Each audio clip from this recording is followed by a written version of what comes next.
empezar a agregar a la presentación de la compañera que gracias a este proceso que se inició en el 2003, un montón de economistas que siempre estábamos en los cargos técnicos del Estado, a partir del 2003, las personas que por problemas históricos que a veces tienen los pueblos, que cada 30, 40 años encuentran un líder que sintetiza el campo popular, como fue Irigoyen al principio del siglo, como fue Perón, como está haciendo Néstor y Cristina ahora, cada tanto aparecen esos personajes de los pueblos. Gracias a este último personaje, muchos que fuimos técnicos del Estado pasamos a ser funcionarios públicos, y yo la verdad que me reivindico más como un militante popular que como un funcionario. Lo de funcionario es ocasional, pero bueno, agradezco la presentación. Yo soy militante, siempre fui militante sindical, y ahora me toca seguir siendo militante sindical, pero ser funcionario. A la charla yo la dividí en 3 partes y una conclusión. La primera parte que a mí me interesa mostrar es por qué la Argentina en toda su historia siempre estuvo condicionada por su sector externo. Porque desde 1880 hasta ahora, siempre, todos los modelos de acumulación que se dio en la Argentina siempre tuvieron un problema con el sector externo, y todos los gobiernos, hasta el gobierno de Perón en 1952, enfrentó una restricción externa y tuvo que modificar parte de su plan original económico. Para eso voy a hacer un brevísimo recorrido de por qué era que los modelos, el agroexportador y los otros modelos que vinieron después, de importaciones, de hegemonía financiera, y el actual, nosotros también ahora tenemos una seria restricción externa que tenemos que saldar para poder seguir con lo que se inició en el 2008. La segunda parte de la exposición va a estar en cuáles son las fortalezas de nuestro modelo, cuáles son los impactos sociales que ha tenido este modelo, que por eso fue legitimado recientemente, y cómo está el sector externo actualmente en los impactos que tiene nuestro modelo, para que se entienda un poco lo de las últimas medidas, porque si no parece que a veces se despertara alguien enojado a la mañana y parar alguna importación, etcétera, etcétera, y que no forma parte de un plan económico, que no forma parte de una funcionalidad para el plan económico. La tercera parte es la economía nacional hoy. ¿Qué está pasando con la crisis externa? ¿Qué está pasando con las economías latinoamericanas? Y qué es lo que nos falta para continuar con este proceso. Y lo último es una filmina con algunas conclusiones que a mí me parece que son, no sé, destacadas. Vamos a la primera parte. La primera parte es el modelo agroexportador. La segunda va a ser el modelo sustitutivo, la segunda de esta primera parte, y la parte C de la primera parte tiene que ver con el modelo de hegemonía financiera. Los 3 modelos enfrentaron restricciones externas hasta el 2001. Actualmente hay una nueva restricción externa, pero la estamos saldando con algunas políticas que anteriormente no se habían implementado. En cuanto al primer modelo, el modelo agroexportador 1880-1930, los límites que imponía la demanda externa, brevemente, ¿no? El modelo agroexportador tenía como motor de crecimiento las exportaciones agropecuarias, y la inversión extranjera directa que llegaba al país llegaba para que esas exportaciones llegaran al primer mundo baratas, eficientemente y eficazmente, porque ellos querían tener salarios baratos para su industrialización. Y Argentina cumplía bien ese rol cuando esa demanda externa era creciente en el tiempo, y las exportaciones llegaron a representar 25% del Producto Bruto Interno argentino. O sea que esas exportaciones le iban bien, a la economía nacional le iba bien. Había problemas, por supuesto, cuando por alguna razón, la crisis capitalista en 1890, la Primera Guerra Mundial en 1914, cuando por alguna razón se paraba la demanda externa de alimento, la economía argentina hacía un ajuste, crisis social, política, etcétera, etcétera. Este fue un modelo de superexplotación de la mano de obra, con profundas desigualdad y una gran pobreza. Esto de que la clase dirigente de este momento, de 1880 a 1930, viajaba a Europa y le pagaba el pasaje a la vaca para ir a escuchar las óperas. Parece que la vaca también era una vaca culta, que había que, de alguna manera, pagar el pasaje para que los chicos de estos terratenientes tuvieran lechita fresquita a la mañana. Era Era un modelo económico que estaba muy concentrado, muy concentrado, porque las tierras habían sido, digamos, de alguna manera apropiadas, ¿no?, en la campaña de Roca. Por lo tanto, era un modelo que, si bien no existía en la agenda pública la deuda externa, ni el desempleo, ni nada de esto de lo que conocemos hoy, sí estaba en agenda el tema de la pobreza y la desigualdad, sobre todo de las personas que fuimos a convocar para este modelo, que fueron los inmigrantes europeos. Después del fracaso de este modelo en 1930, empieza una industrialización no querida por la clase dirigente de ese momento, en 1930, y después, ya en 1940, con una seria ambición de parte del Estado de completar la industrialización. Y este nuevo modelo también tiene una restricción externa muy importante. Ahora el motor de crecimiento de este modelo de 1930 a 1975 no van a ser más las exportaciones, sino que el motor de crecimiento de la economía argentina del 30 al 75 fue el mercado interno. Cuando al mercado interno le iba bien, a la economía nacional le iba bien. Tenía un problema serio que era la escasez de divisas. La Argentina exporta alimentos, no exporta petróleo como Venezuela, ni exporta cobre como Chile. Exportamos lo que comemos. Y eso es un problema, porque cuando los sectores exportadores no apuestan por un modelo que venía de alguna manera a cuestionarle todo su poder anterior, si uno mira las hectáreas plantadas de estos chicos en 1940 y las mismas hectáreas plantadas por los mismos chicos en 1960, uno se va a dar cuenta que mientras Australia hizo una revolución agrícola, mientras Nueva Zelanda la hizo, la gente que era dueña de los campos en la Argentina no hizo ninguna revolución en el campo y siguió plantando lo mismo que plantaba en 1940.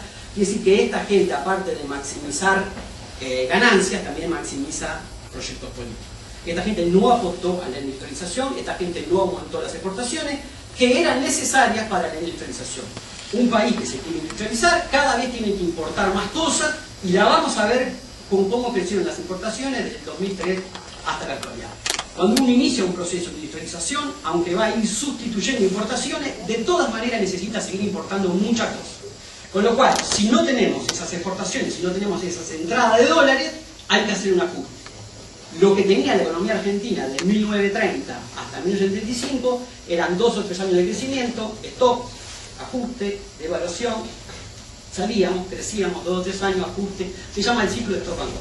Contención y arranque todo el tiempo desde el 30 hasta el 75. La última experiencia argentina que tuvo una seria restricción externa fue el modelo de apertura financiera. A partir de 1975 el mundo tiene disponible muchísimos dólares. Muchísimos.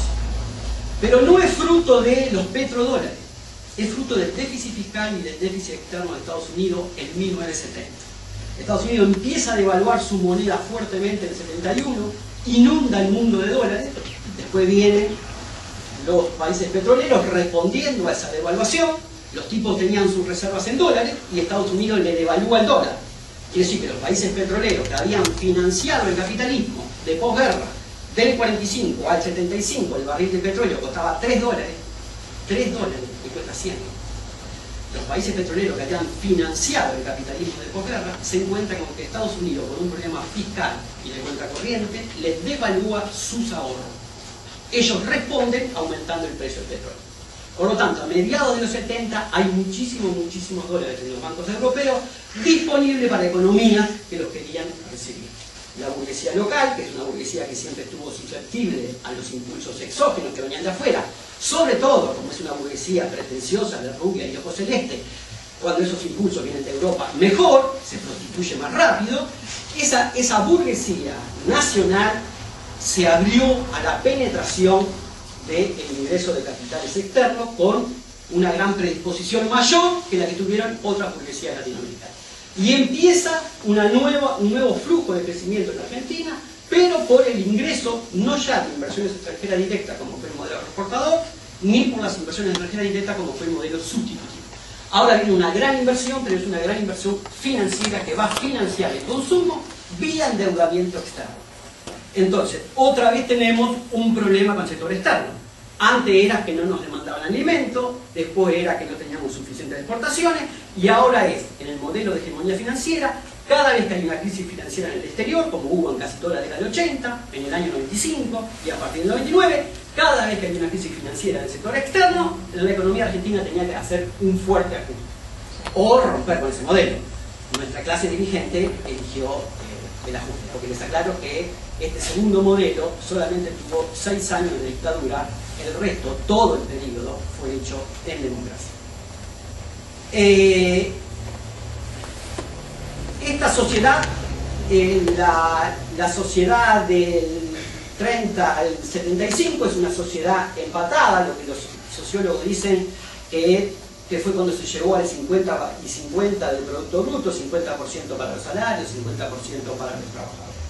En el modelo de hegemonía financiera, como decía recién, el crecimiento está financiado por el endeudamiento, las crisis financieras son las que provocan los ajustes en la economía local, y se hereda, cuando llegamos al 2001 y 2002, una nueva sociedad desconocida para los argentinos. Porque si bien en la desigualdad del modelo agroexportador había hambre, había problemas de vivienda para los inmigrantes, qué sé yo, nunca se llegó a una crisis tan inmensa en términos sociales, políticos, etcétera, etcétera, como la del 2001-2002. Pasamos a ser una economía de fuerte exclusión, fuertemente endeudada y, por supuesto, subordinada por ese gran endeudamiento. Para que tengan una idea de este impacto que tuvo la crisis en este país por esta deuda, nosotros en los últimos 100 años, desde 1880 a 1975, en esos 100 años, la deuda externa argentina era de 6.000 millones de dólares. En este último modelo pasó de 6.000 a 180.000 millones de dólares. Pero todos esos 180.000 son nuestros grandes señores ricos que se la llevaron afuera. Si uno hace un gráfico entre fuga de capitales y endeudamiento, es el mismo gráfico. Toda esa plata no entró nunca un solo dólar para el pueblo argentino. Fueron fuga de la gran burguesía argentina. La segunda parte dijimos que es nuestro modelo. ¿Cuál es nuestro modelo? ¿Cuál es el principal objetivo de nuestro modelo? ¿Cuáles son los instrumentos que hemos elegido? Digo hemos en plural porque yo me siento parte. ¿Cuáles son los impactos sociales del modelo? ¿Y cómo está el sector externo? Que dijimos que es un problema que siempre tienen los países subdesarrollados para iniciar un sendero hacia el desarrollo. ¿Cómo estamos con el sector externo que hemos visto que es un sector clave para iniciar ese sendero de mayor desarrollo? ¿Me das un trago de agua? Un economista asumía en el Ministerio de Economía, pasaba a ser la estrella. ¿Se acuerdan de los ministros de Economía de Alfonsín, de Menem? Eran las estrellas. Por suerte ahora los ministros de Economía están en Balcarce 50.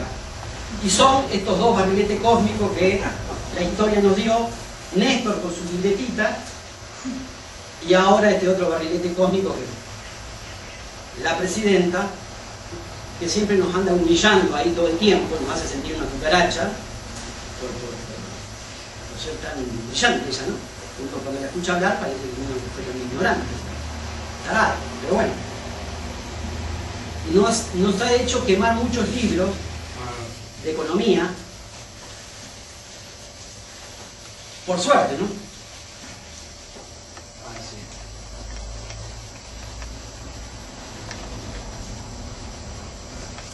Nosotros heredamos una sociedad desempatada, de aquel 50 y 50, los trabajadores habían perdido 20 puntos del PBI, heredamos una sociedad que tenía muchísima exclusión y heredamos algo que era terrible para nosotros que somos militantes políticos, heredamos el que se vayan todos.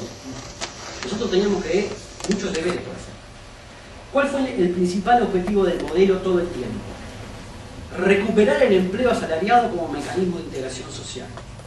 En el 2003 nosotros competimos con una señora que va muy seguido ahí a hacer unos calentamientos globales, que ella proponía el ingreso ciudadano para saldar la crisis social del 2003, lo volvió a proponer en el 2007, que fue la opción electoral que entró segunda. Y nosotros dijimos que en vez de ingreso ciudadano, que también había una parte de la CTA que lo proponía, yo era militante de la CTA y debo reconocer que en ese momento una parte importante de la CTA proponía eso, el Frente para la Victoria propuso el empleo asalariado como mecanismo de integración social. Pero ese empleo debería tener ciertas características. Debería ser un empleo que nos permitiera recuperarlo como mecanismo de integración social. No podían ser paseadores de perros. Nosotros decíamos, si bien el ingreso ciudadano integra vía consumo, no integra en la división social del trabajo. Nosotros creíamos que se podía generar un escenario económico de pleno empleo en la Argentina, que era mentira lo que decía Rubén Lobolo, que era el economista jefe de Nikita Carrió, que decía que el pleno empleo no iba a volver más en el capitalismo. Nosotros decíamos que esa era una agenda importada, que si eso bien se podía explicar en Francia, en Alemania, qué sé yo donde él estaba estudiando, pero que esa era una agenda importada para nosotros y que nosotros deberíamos poder generar un escenario de pleno empleo. Claro que para generar un escenario de pleno empleo hay que tener determinado coraje para tomar determinadas medidas para que ese escenario se genere, porque no se genera porque la pampa húmeda es muy eficiente. Tenía que ser entonces recuperarlo como mecanismo de integración social, pero aparte debería servirnos para combatir la pobreza, porque nosotros le damos más del 50% de la población de los argentinos estaba bajo la línea de pobreza en el 2003. Entonces no podría ser cualquier empleo, debería ser un empleo capaz de reducir la pobreza, y como heredamos también otra cosa que vamos a ver, heredamos los mayores índices de desigualdad de la historia argentina. Entonces debería ser un empleo que también nos permitiera esas dos cosas, bajar la pobreza y disminuir la desigualdad. Si lográbamos hacer eso, íbamos a poder legitimar la política y la democracia nuevamente en este país. ¿Cuáles son los instrumentos de política económica que tuvo este modelo para lograr ese principal objetivo? El principal objetivo del Ministerio de Educación, el principal objetivo del Ministerio de Agricultura, el Instituto, todos son, en boca de la Presidenta, el empleo. Los que hemos participado en reuniones bilaterales con brasileños, con chinos, negociaciones comerciales, el mandato es claro, es sencillo y nadie se puede equivocar. Y aquel funcionario que crea que tiene duda sobre qué es lo que hay que hacer en esas negociaciones, se debería ir del gobierno, porque el mandato es muy claro. En esa mesa de negociación no se puede perder un solo puesto de trabajo. ¿Vas a negociar toalla? No sé, negociar lo que quieras, pero no se puede perder un puesto de trabajo. Negociar neumáticos, bici, lo que vos quieras. En una mesa de negociación bilateral, comercial, no se puede perder un solo puesto de trabajo. Porque ese puesto de trabajo para nosotros nos sirve para esas tres cosas. Con lo cual no estamos dispuestos a negociar eso en una mesa de comercial bilateral. Esto es fundamental para entender por qué en el 2011 la Presidenta decidió unificar el tema del comercio exterior. Comercio exterior antes estaba en Cancillería.